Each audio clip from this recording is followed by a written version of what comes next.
mapagpalang araw sa ating lahat. Basahin natin ang ating scripture para sa araw na ito in the book of Acts, chapter 1, verse 3.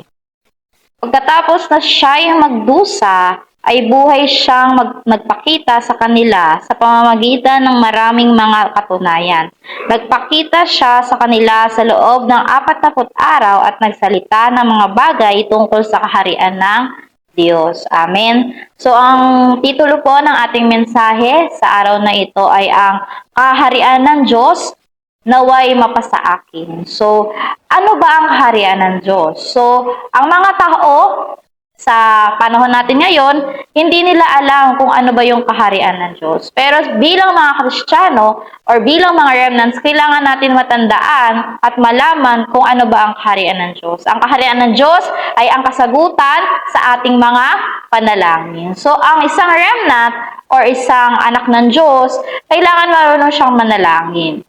At ang panalangin na ito ay magagamit niya sa lahat ng problema at sirkumstansya ng kanyang buhay at kakaharapin sa hinaharap. Bagkus, ang mga remnants ay hindi marunong manalangin kaya sila ay nadadaya ng ating kaaway na si Satanas. Pero kapag ang kaharian ng Diyos ay sumaatin sa loob ng pananalangin, lahat ng mga bagay na ninanais ng ating mga puso ay ibibigay sa atin ng Panginoon. Bakit? Kasi tayo ay ang mga tinatawag na anak ng Diyos. Tayo ay anak ng Diyos, ikaw, ako, at tayong lahat na nakikinig sa mensaheng ito, tayo ay mga anak ng Diyos na tinawag ng Panginoon para ibahagi ang kanyang salita sa buong mundo. At ang kaharian ng Diyos na naway mapasa atin ay ating gagamitin upang tayo ay magkaroon ng buhay na ninanais lamang ng ating Panginoon. So, bilang isang anak ng Diyos, dapat malaman natin na ang kaharian ng Diyos ay hindi nasa-centered sa mga bagay na binibigay lang ng mundong ito. Hindi ito nakasentro sa akin, sa success, at sa mga material na bagay. Bagkus, ang salita ng Diyos ay nakasentro lamang sa kanyang kaharian. Ang salita ng Diyos ay nakasentro lamang kay Jesus bilang Kristo na namatay sa krus ng Kalbaryo at dahil sa dugo niya, tayo ay nagkaroon ng kaligtasan at dahil sa dugo niya, tayo ay nagtatamasa ngayon ng panghabang buhay na biyaya. So, ang mga anak ng Diyos, tinatawag din sila bilang mga disipulo. So, kayo ba ay mga disipulo or disciples ng Panginoon? Sa panahon natin ngayon, ayaw ng mga kabataan na tawagin silang disipulo. Bakit? Kasi ang isang disipulo ng Diyos, kahit anong mangyari, sinusunod lang nila yung gawa ng Panginoon. Pero, ang tao ngayon, hindi nila nais na sundin ang gusto ng Diyos, bagkus gusto nilang sundin ang mga nais nilang makantam sa buhay. Bakit ba tayo nag-aaral? Ba't tayo pumupunta sa magagandang kolehiyo? Bakit tayo nagtatrabaho at gusto magkaroon ng malaking sahod? Kasi gusto natin na mapaganda o mapaunlad ang ating hinaharap. At bilang mga isang anak ng Diyos, kailangan natin malaman na ang pagiging disipulo ay ang buhay na ibinigay sa atin na Panginoon. Kailangan din natin malaman na bilang disipulo ng Diyos, hindi natin kailangan matakot sa anumang mga bagay. Even though nakakaranas tayo ng mga bagay na hindi maganda sa buhay, mga problema, mga kahirapan, hindi natin dapat ito ikatakot. Bagkus bilang disipulo ni Kristo Jesus, manatili tayong matatag at ang pananampalataya natin ang siyang maging pundasyon ng ating buhay pananampalataya. Pangalawa, kailangan natin maging disipulo na may hawak-hawak ng lahat ng bagay.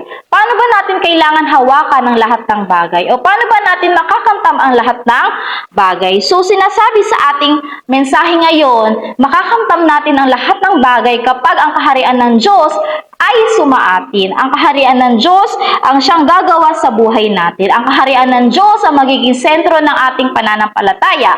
Ang kaharian ng Diyos ang magiging sentro ng ating buhay. Sa pamamagitan ng salita ng Diyos at ang harian ng Diyos, lahat ng bagay ay makakamtan natin.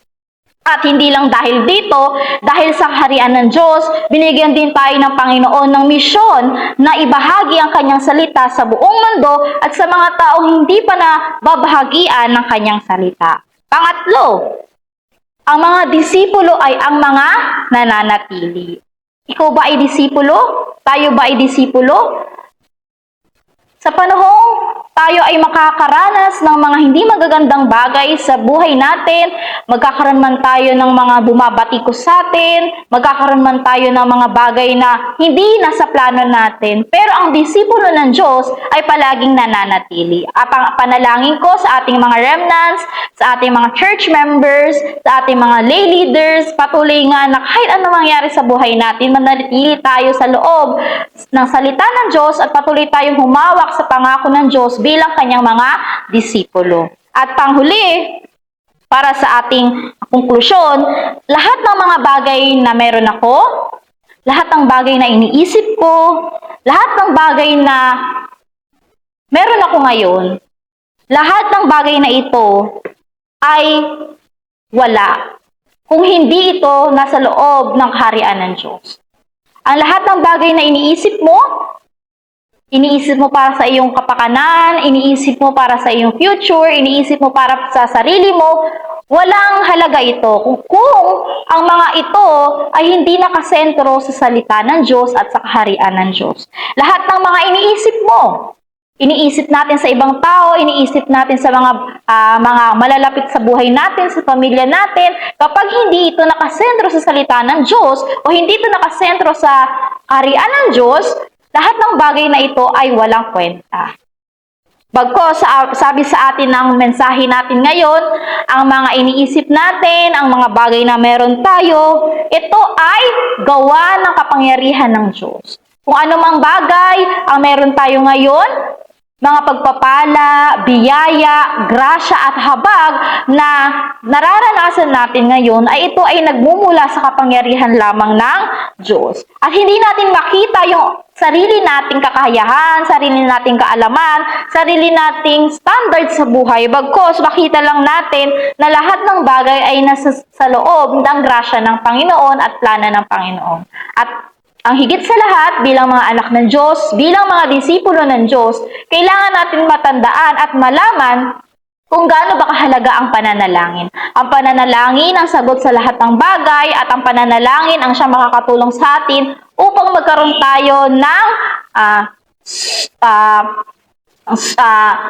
tayo ng firm na koneksyon sa ating Panginoon. At ayun lang ang ating mensahe sa araw na ito. Tayo ay manalangin. Amang banal, Diyos na makapangyarihan sa lahat, maraming salamat Panginoon sa mga oras na ito.